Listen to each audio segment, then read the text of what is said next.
Okay, thanks to Dave Bautista here. What's good, bro? I got this footage that I'm going to be basically just breaking down my lift. I'm going to be trying to, coach myself from the most non-biased standpoint that I could possibly do, man. I like to do this, just like on my own. And so I figured I'd take y'all on this little journey with me as well, just to let you guys know that, look, man, like Coach Edgar is the shit. Okay, Coach Edgar is the shit. Invaluable on many aspects. Okay, to have somebody there live and in person with you, who is an Olympian, by the way, right? So he has the experience to back up the things that he's recommending that you do and the things that he's coaching you to do. But at the same time, it's not everything, bro. At some point in time, you have to take some of the responsibility yourself to analyze what you're doing, because only you can feel firsthand the things that you're seeing. You know what I'm saying? So like when you see yourself doing a certain part of the lift and you're having a specific difficulty doing that part of the lift, you can ask yourself, how was I feeling during that part of the lift? And a lot of times that'll be like an indicator as to what accessories you need to be doing in order to strengthen that part of the lift. So this is 147. I believe I did this last Friday. So this was a week ago. You know what I mean? This is a week ago. So right now I'm going to be kind of analyzing my first pull, second pull, going into the third pull, going into the catch, and then also the jerk as well. So this is the setup. Okay, so I'm going to give you my thoughts and opinions on my setup. Here we go. I think this setup is something that I've been low-key consistent, man. Like on this setup, I've been like really low, right? I start out with the really low on the balls of my feet. I don't know why, it just feels comfortable. I feel like if I'm doing the low setup, right, and my feet are flat, it constrains my freaking belly, bro, my lungs and it constrains all of that and I'm like in this position to where I'm like gasping for air, you know what I mean? And so this gives me that kind of time to this is kind of like my relaxed position before I tense up, you know what I mean? And so it's been working for me.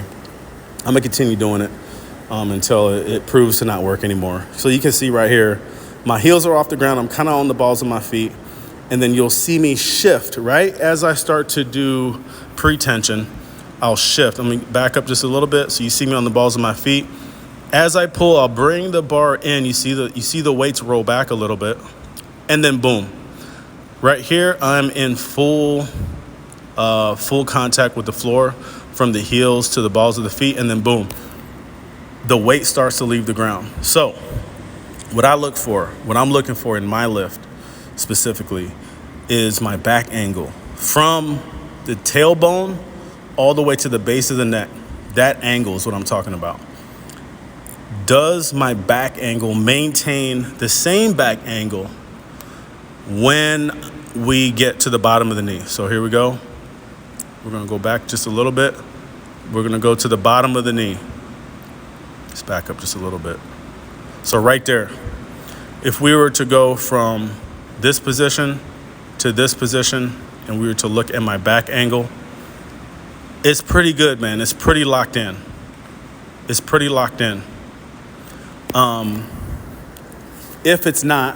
you're looking at your lifts and you notice that your back isn't locked in like that and it doesn't maintain the same back angle, what's probably happening is the weight is too heavy. And then your hips are going to rise too fast, which is going to make your back angle more steep. You know what I mean? So you're going to start out looking like this, but then your hips are going to rise faster than your shoulders, and you're not going to be in a good place, okay? That just means your back is weaker than your legs. Essentially what that means is you need to do a lot more back extensions, a lot more Romanian deadlifts, a lot more pulls in general. You can start with deficit Romanian deadlifts. You can start with GHD back extensions, just anything that strengthens just the lower back itself, because that's really important, man. Okay, so that's the first pull. Now we're gonna transition around the knees and we're gonna see what that looks like. And I'm gonna tell you the problems that I have and the problems that I've seen other people have as well as we go around the knees. So we're gonna go around the knees, boom. So we go from the bottom of the knee to the top of the knee. And what I like to see in myself is that transition that you just saw. You see the knees get out of the way and then they slide back underneath the bar. You guys see that? So it goes from the knees are in front of the bar, right? The knees are in the way.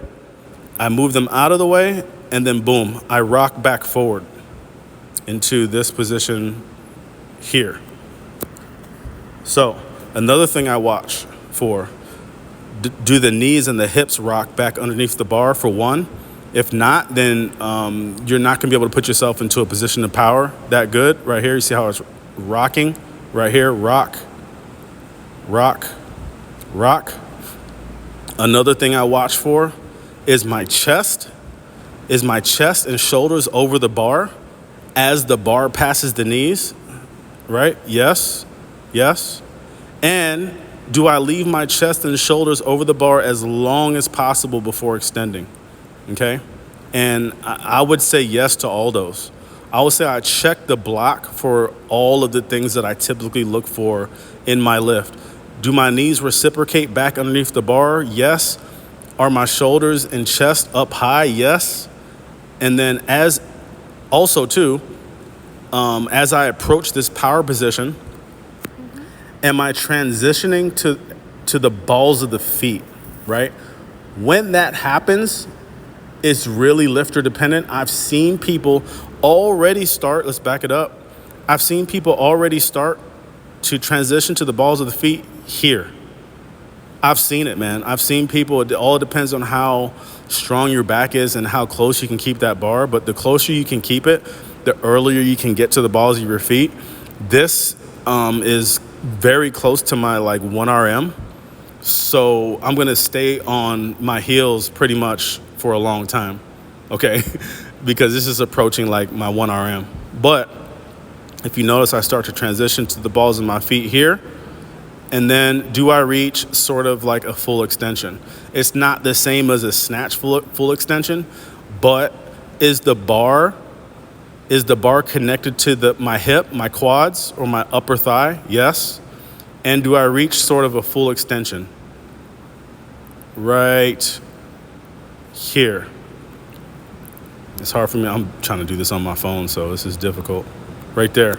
Okay, and I would say yes, okay? It's a little soft, right? It's a little soft, but for the clean, I think it's okay. I think it's okay for triple extension not to be so extravagantly triple extendy. You know what I mean? It's different than the snatch. The snatch, you definitely got to be fully extended on the knees and the hips especially. For the clean, it's a little different because the contact point is a little lower. It's not in the crease of the hips. So the triple extension on the clean is going to look a lot different. It's going to look more like this. So you notice I'm finishing shoulders behind the bar, balls of the feet, right? I'm on the balls of my feet. My arms are still straight.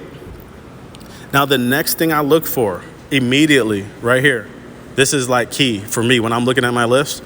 I'm the next thing that I'm looking for after triple extension, my eyes fixate on my traps, because the next thing I need to do is shrug down. And we're about to see if I do it. I don't know. I forgot if I did it or not. Let's see. Okay, so we're going to go forward. Shrug. I'm looking for a shoulder shrug. Hold on. Okay. Okay, I did. I say he did, third person shit, right? Okay, so I did shrug down into the front squat position. Good front squat position, good catch. Kind of just a little back, but that's okay. A little back is good, is way better than catching it forward, okay? I had to fight for it just a little bit. That's okay. This is close to my 1 RM. That's fine, right? Now, one thing I wish I did better is I wish I positioned it a lot, because you see all this shifting around that I'm doing, right? that's energy, man, that I'm spending, right? Like, look at all this energy I'm wasting. I think I even let out a yell, right there. Bro, that's way too much energy to be wasting. And so I'm going to try to clean that up a little bit on my next attempts. But boom, I get it set up. I think that's a really good front rack position. The chest is high. The upper thoracic is flexed. You can see kind of like my stomach is like poking out there, right? So that I am standing up fully erect. And so this is a really good front rack position. Thinking back on it, it looks like my grip is like, it looks like I'm death gripping the bar, but I assure you I'm not. I remember this specifically because this is something I've been working on, something Edgar's been having me work on, is when I'm in this position right here and I'm getting ready to do the jerk, just keep sort of a loose grip, right? And so sometimes I'll even release my hands just a little bit just to like make sure that my grip just to make sure I'm not death gripping the barbell, right? And so while it may look like I'm death gripping it right here, it's actually pretty loose.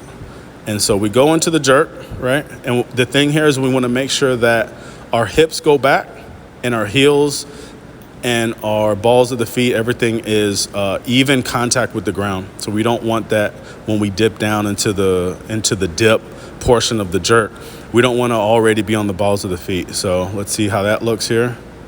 Balls of the feet, it's like even foot pressure, right? Even foot pressure. The chest is high, the hips are going back, and then we reverse it back up to the top. We should come up to the balls of the feet, which I am, right? And then we go into back leg first, and then front leg back.